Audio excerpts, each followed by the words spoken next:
Welcome back to the channel. In this video, I wanted to talk to you about all of our best friends. Who do you think I'm talking about? Well, if you said dogs, then you would be correct. It is said that dogs provide comfort, companionship and protection. They're also great to have around, just because they're so adorable. Dogs are also very obedient, so you can teach them tricks, but they can also train us. A new Forbes Advisor survey found that an overwhelming majority of pet owners acquired pets during the pandemic. At first it was toilet paper and hand sanitizer. People stuck at home with time to bake bought up all the flour.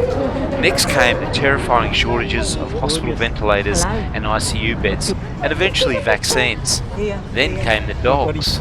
Yep, a dog shortage. Yep, they were everywhere. Parks are full of them, shelters are empty, adoption rates have risen 30 to 40%, and foster organisations could not keep up with the demand. The frenzy makes sense though. People who chose to not have a dog because they were away for long hours are suddenly able to because school and work now happen at home. And for many, this may be permanent. It may actually be beneficial to work alongside your dog. Research shows increased productivity and work-life balance.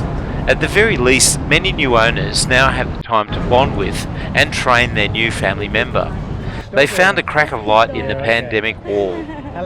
But bringing a new pup into the house is not always a good idea, as appealing as it may be for those feeling trapped at home during the lockdowns. Dogs offer a breath of fresh air and are one of the few permissible excuses for people to escape the indoors. When lockdowns began, amusing stories surfaced of desperate people walking stuffed dogs, fake dogs and even spouses on leashes. Borrowed dogs and even rented dogs were a thing. Sadly though, most new puppies will not get walked enough, and the main unexpected issues that lead to behavioural problems will continue to frustrate owners. Dog ownership is a huge responsibility. Knowing a lot about dogs is stressful because I zero in on problems. I sometimes cannot help myself from telling strangers that their new unvaccinated puppies shouldn't be in a dog-crowded park. Cringe at unexpected owners yanking on choke chains or using other types of punishment and outdated training methods because their frustrated dogs just want to run and play.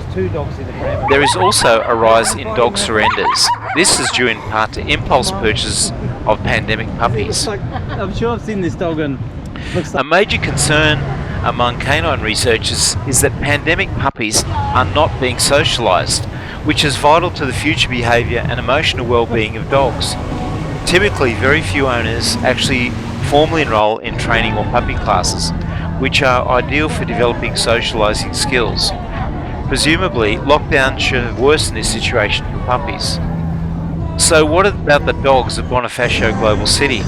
Yes, there were a lot of dogs in BGC prior to the pandemic, but when the pandemic hit, the numbers increased by an estimated 70% according to local sources. The pandemic was very hard for the Philippines, and particularly for the people in the cities. There were 4 lockdowns in total in Manila, and it was only in Feb 2022 that the government began shifting towards the endemic phase, despite caution from the World Health Organization. Unemployment in Manila soared to 17.7% or 7.3 million. Many provinces were still under restrictions for all of November 2021. According to the World Bank and the IMF, not only did the Philippines impose a stricter lockdown for a longer time than the ASEAN neighbours, it had allocated the least in government subsidy to the people compared to these same ASEAN nations. Senator Grace Poe said so correctly in understandable terms, it is as if the people were imprisoned in their homes for 16 months but were only given 2 months worth of food. Filipinos are much poorer now, and 50% felt hunger sometime during the pandemic period. So what happened to the stray dogs during the pandemic in Manila? Well, something special actually happened. Before the pandemic struck, the dogs of Manila managed to survive by rummaging through scraps or getting help from kind-hearted strangers. When the pandemic hit, everybody had to stay at home in order to stop the spread of COVID-19. Restaurants had closed and scraps had been harder to come by. There were no more generous strangers freely passing by the streets where dogs roam. This is where the animal rights welfare group Paw Jean Project stepped up and took the initiative to conduct a feeding program for stray cats and dogs. A handful of volunteers, homeless animals are given clear water and food, mostly rice mixed with dog food. Almost 50 days of strays were fed, and the public funded the efforts. Many dogs and cats were saved, and as the pandemic rolled into 2021, many people took up rescue dogs and many pets were saved. While this was only a small victory, it did show that people did care, wanted to help, and did bring love to what was once a pet destined for a life of searching for scraps and often finding death as a hit and run. So what about the dogs of Bonifacio Global City after the pandemic? Well, only time will tell if they will be loved and cared for. One thing is for sure, and that is that all dog owners, shall we say, are a special breed. When humans and dogs look into each other's eyes, both get a boost of the feel-good hormone Oxytocin, which is the same hormone behind the special bond between new parents and their babies. I don't think I've ever seen so many dogs in baby carriages as I've seen the past week at BGC. To reach their results, researchers had 30 dog and human pairs come into a lab to look into each other's eyes and give urine samples. Oxytocin concentrations were then measured in the human and animal samples. In the end, the dogs had a 130% rise in oxytocin levels, and owners showed a 300% increase regardless of gender. Your pets do a lot more than just make you feel happiness and love. They can also help lower cholesterol, relieve stress, and boost your self-esteem.